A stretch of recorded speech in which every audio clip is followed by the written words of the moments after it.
Bonne nuit, chers auditeurs. Voici André Branco, et vous êtes sur les âmes de la chaîne. Aujourd'hui, je vous apporte une histoire qui gâchera vos émotions et vous fera réfléchir sur les limites, l'amour et la dignité. Préparez-vous pour un récit qui peut sembler familier à beaucoup. Lorsque Vitria a présenté Stanisław à sa fille de 8 ans, Katarina, dans son appartement confortable à 2 chambres, elle croyait que cet homme avec un regard étroit et une posture ferme serait le père que la fille méritait. Grand, avec des cheveux noirs et des manières aimables, il ressemblait au partenaire idéal, apporter des cadeaux, aider à faire ses devoirs, prendre le petit dans le parc d'attractions. Professionnel réussi dans la construction, il ne travaille pas pour démontrer l'affection. Vitria, professeur d'anglais dans une école privée, a finalement vu Luz au bout du tunnel après un divorce douloureux qui l'avait laissé seul avec un petit enfant. Le premier mariage s'était terminé lorsque son ex-mari l'a échangé contre un collègue plus jeune, la laissant brisée et son estime de soi secouée. Alors, quand Stanisław a demandé sa main 1 an plus tard, elle a accepté sans hésitation. Le mariage était simple mais plein de sens, en particulier pour Katarina, qui, à l'âge de 9 ans, portait le bouquet de la marraine, les yeux brillaient d'espoir pour finalement un vrai père. Mais le cauchemar a commencé le lendemain de Luna de Mel. Stanisław est rentré à la maison avec sa mère, une femme robuste avec une voix impérative et des habitudes autoritaires. Elle n'a que quelques jours, tout en réparant son appartement, les voisins ont tout inondé, a-t-il déclaré. La Victoire, bien que réticente, n'a pas pu refuser. Après tout, Zineda était maintenant sa belle-mère, et la laisser dans la rue serait un geste d'une grossièreté extrême. Quelques jours a tourné des semaines ont tourné des mois, et la mère, n'a donné aucun signe qu'elle voulait partir. Pire, a commencé à prendre le contrôle de la maison comme s'ils étaient propriétaires. Tout d'abord, la pièce est devenue sa chambre. Puis la cuisine s'est transformée en son fief, où elle n'a préparé que les plats qu'elle et son fils aimaient. Lorsque Katarina a demandé quelque chose de différent des boulettes de viande éternelle avec des pâtes, Zineda a répondu avec un sourire ironique, qui ne fonctionne pas, ne mange pas. Votre travail consiste à étudier, pas à se plaindre. Stanisław, une fois si présent, était maintenant silencieux, comme s'il avait de nouveau été un garçon sous les ordres de sa mère. Peu à peu, Zineda a commencé à libérer des commentaires toxiques, toujours assez à haute voix pour que Victoria entende. Dans quelle mesure il est pratique d'organiser un fournisseur pour élever des enfants d'autrui, n'est-ce pas? Stanisław, selon elle, était trop bonne pour gaspiller de l'argent avec ces gens. Katarina, avant un enfant gai et sortant, fermait. Il a commencé à éviter la maison, à rester en retard à l'école, à des cours supplémentaires ou à la maison des amis. La Victoire a vu la fille rétrécir avec chaque mot accidenté de la mère, Infro, et son cœur s'est brisé. Quand il a essayé de parler à Stanisław, il a esquivé, la mère ne s'adapte. Elle est difficile, mais elle a un bon cœur. Et elle n'a nulle part où aller, la réparation ne se termine jamais. Zineda, cependant, n'était pas aussi fragile qu'elle le prétendait. Malgré les 70 ans bien expérimentés, j'ai eu la force de passer des heures sur le poêle ou le shopping. Mais c'était suffisant pour lui demander de laver une vaisselle pour qu'elle se jette sur le canapé, gémissant de douleur à la poitrine et accusant sa fille dans la foi de explorer une pauvre vieille femme. La goutte d'eau est survenue lorsque Katarina est entrée dans la 9e année. Vitria s'est rendu compte, horrifié, que 5 ans de coexistence avaient transformé sa vie en enfer. La maison qui était son refuge avec sa fille appartenait maintenant à Zineda. Stanisław a donné à sa mère tout le salaire, qui lui a donné des miettes à la Victoire, l'a lutté pour avoir son propre travail, où ils auraient faim. Cette nuit-là, Victoria est venue plus tard que d'habitude, après des cours privés. Il ouvrit soigneusement la porte pour ne pas réveiller sa mère dans l'halo, qui dormait tôt mais se réveilla en colère si quelqu'un la dérangeait. De la cuisine est venue des voix étouffées. Sans être remarquée, elle a entendu. Selon elle, quel argent enverra cette fille à l'université? Savez-vous combien cela coûte? Et si vous ne réussissez pas l'examen d'entrée? Sibylava Zineda. Mais j'ai promis la Victoire que j'aiderais avec les études de Catherine, la voix de Stanisław tremblait. Assez de soutenir cette jument. Puisse-t-elle travailler et nous garder, moi et vous? À 16 ans, vous pouvez trouver un emploi. À mon époque, à cet âge, nous étions déjà dans l'usine. Économisez votre argent pour ma chirurgie, j'ai besoin de changer de genou. Quelle chirurgie, mère? Tu n'as jamais rien dit. Je ne voulais pas t'inquiéter pendant que celui-ci et la petite fille ont sucé ses économies. Mais maintenant je ne peux plus le supporter. Je suis sur le bord. Victoria sentit la fureur prendre le dessus sur sa poitrine. Poussa fermement la porte. Zineda s'étouffa sur le thé, et Stanisław a baissé les yeux, coupable. Alors je suis une jument? La Victoire regarda la mère, Inlo. Et ma fille, que tu as juré d'aimer, Stanisław, devrait quitter l'école pour jouer d'eux. Est-ce ce que vous avez prévu pour nous? Victoire, vous comprenez tout qui ne va pas, balbutia-t-il. Non, j'ai bien compris. Dans 5 ans, j'ai beaucoup appris. Mais j'ai continué à attendre que vous vous souveniez des promesses, du serment de nous protéger. Elle se tourna vers Zineda, qui a applaudi son visage avec dédain. Votre fils est déjà trop pour nous, n'est-ce pas? Nous vivons à ses dépens dans ma maison. Zineda rougit. Stanisław pâlit. Mère, tu as dit que tu as vendu l'appartement pour m'aider avec l'entreprise? Bien sûr, je l'ai vendu. Et je vous ai donné tout l'argent. Zineda a joué, se levant. Et cet ingrat veut maintenant nous sortir. Victoria a fait un rire amer. Stanisław, avez-vous déjà eu une entreprise? Vous avez toujours été employé, et votre mère le sait. Elle les regarda tous les deux fermes. Cette maison est à moi, achetée avant le mariage. Et vous savez une chose? Arrive. Demain, je viens de divorcer, et vous avez 24 heures pour ranger vos affaires. Libérez mon espace. Tu ne peux pas me faire ça. Cria Ineda Afanassievna, la voix tremblante de l'indignation.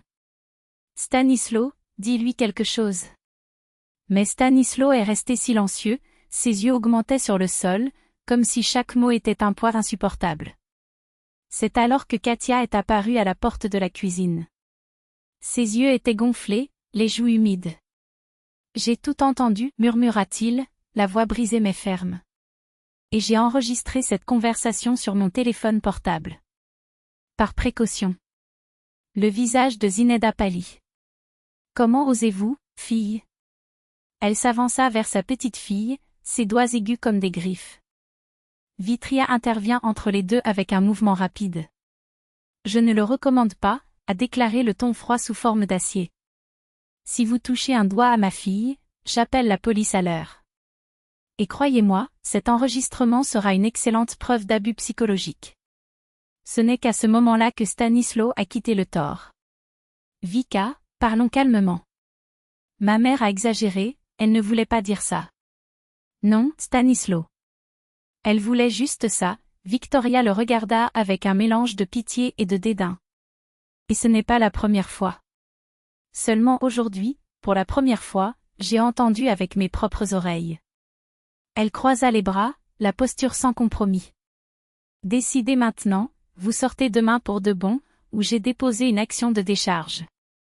Et avant de demander, oui, j'ai consulté un avocat il y a un mois, quand j'ai réalisé que cette arnaque ne pouvait pas continuer.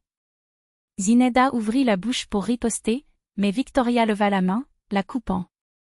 Oh, et à propos de cette opération de genou qui n'a jamais existé, un sourire ironique s'épanchait les lèvres. Je t'ai vu courir dans les escaliers la semaine dernière, quand je pensais que personne ne regardait. Assez de théâtre. Le lendemain, un samedi ensoleillé, Vitria a pris la journée et a envoyé Katia chez un ami. Je ne voulais pas que la fille soit témoin de la scène qui viendrait. À 10 heures, elle a appelé un taxi et a averti Stanisław et Zineda, la voiture sera ici à midi. Ils sont en retard. Mais, où allons-nous? Stanisław a regardé sa mère, qui a enveloppé ses affaires avec des gestes fiévreux, murmurant des dents. Ce n'est plus mon problème, Victory a répondu, serein. Ils peuvent louer quelque chose ou rester dans un hôtel jusqu'à ce qu'ils décident de ce qu'il faut faire. À sa grande surprise, Zineda a cessé de marmonner. Il continuait de rouler ses sacs dans un silence inquiétant, ses lèvres serrées en une ligne mince. Victoria fronça les sourcils. Cette soumission soudaine était trop inhabituelle. À midi, lorsque le taxi attendait déjà à la porte du bâtiment, Ineda a quitté la pièce avec 2 immenses succursales. Stanisław l'a aidé à les emmener dans la voiture, puis est revenu chercher ses propres choses. Vika, doit être comme ça? Demanda-t-il, s'arrêta à l'entrée, la voix basse. Nous sommes restés ensemble 5 ans. Non nous, Stanisław. Toi et ta mère, Victoire corrigée, fatiguée. Et ces 5 années ont été une erreur que je ne veux pas répéter. Lorsque la porte s'est fermée derrière eux, elle sentit le poids d'années d'oppression se dissiper. Il a ouvert toutes les fenêtres, laissant l'air frais envahir tous les coins de la maison. En entrant dans la pièce qui hors de Zineda, cependant, quelque chose la faisait déconcerter, l'espace était impeccable. Trop. Comme si personne n'avait jamais vécu là-bas. Étrange, pensa-t-il, mais attribué à la manie du perfectionnisme de l'ancienne femme de chambre. Ce n'est que la nuit, lorsque Katia est revenue, Vitria a remarqué la disparition. Les boucles d'oreilles dorées ont hérité de la grand-mère. Le courant avec le pendentif émeraude. L'anneau de diamant du premier mariage, qu'il a gardé pour donner à sa fille. Même la collection de pièces d'argent, accumulée au fil des ans, avait disparu. C'est pourquoi elle est sortie si silencieuse, murmura Victoria, les mains tremblantes de colère contenaient. Katia la serra dans ses bras par les épaules. Maman, allons à la police. Il a l'enregistrement, a les tests, la Victoire secoua la tête. Non, fille. Laissez-la se noyer avec elle. Mais ce sont vos affaires. Vos souvenirs. Les souvenirs ne volent pas, Katia. Et ce qu'elle a pris ne vaut pas le prix de la réouverture de cette porte. Elle prit une profonde inspiration. L'important est que nous sommes libres. Cette nuit-là, ils ont réorganisé la pièce, jeté les feuilles que Zineda avait utilisées et demandé une pizza extra gratte de pepperoni. Pour la première fois depuis des années, ils ont ri fort, sans craindre d'éveiller la fureur de la matriarche. Ils ont regardé un film qu'ils ont choisi. Existait sans masque. Une semaine plus tard, Vitria a reçu la notification, Stanisław avait déposé une demande de divorce, citant des « différences irréconciliables ». Elle a signé les papiers sans hésitation. Un mois plus tard, le mariage a été officiellement dissous. Dans les funérailles de Zineda, Stanisław semblait avoir vieilli une décennie en quelques mois. Les yeux du dos, les mains tremblantes, le poids d'un deuil qui dépassait la perte de la mère, étaient comme si elle portait finalement le fardeau de tous les choix qui l'ont conduit là-bas. Victoria est arrivée avec un bouquet de lys blanc, plus de devoir que pour l'affection, mais quelque chose a été déplacé pour le voir si fragile. Ce n'était pas pitié, pas exactement. C'était la reconnaissance mutuelle de 2 personnes qui, malgré tous, avaient survécu à la même tempête. C'était après la cérémonie, lorsque les derniers invités étaient déjà dispersés et que le vent froid s'est déplacé dans les pétales dispersés sur le cercueil, que Stanisław a approché. Sa voix, une fois si ferme, maintenant hésitant, comme si les mots allaient partir. Elle m'a demandé de retourner ses affaires avant sa mort, a-t-il avoué, en regardant ses propres chaussures. Dis que je ne voulais pas prendre cette faute. Victoria n'a pas été surpris. Il savait bien que Game of Zineda, même dans le lit de mort, elle a dicté les règles, manipulant la culpabilité comme sa dernière pièce d'échange. Mais cette fois, il n'y avait pas de colère.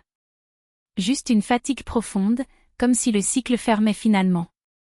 J'ai reçu, a-t-il dit sèchement. Merci. Ils se tenaient la côte à côte, en silence, observant la terre nouvellement reprise de la tombe. Il n'y avait plus rien à dire. Le passé ne peut pas. Ça allait être défait, mais pour la première fois, les 2 le regardaient sans haine.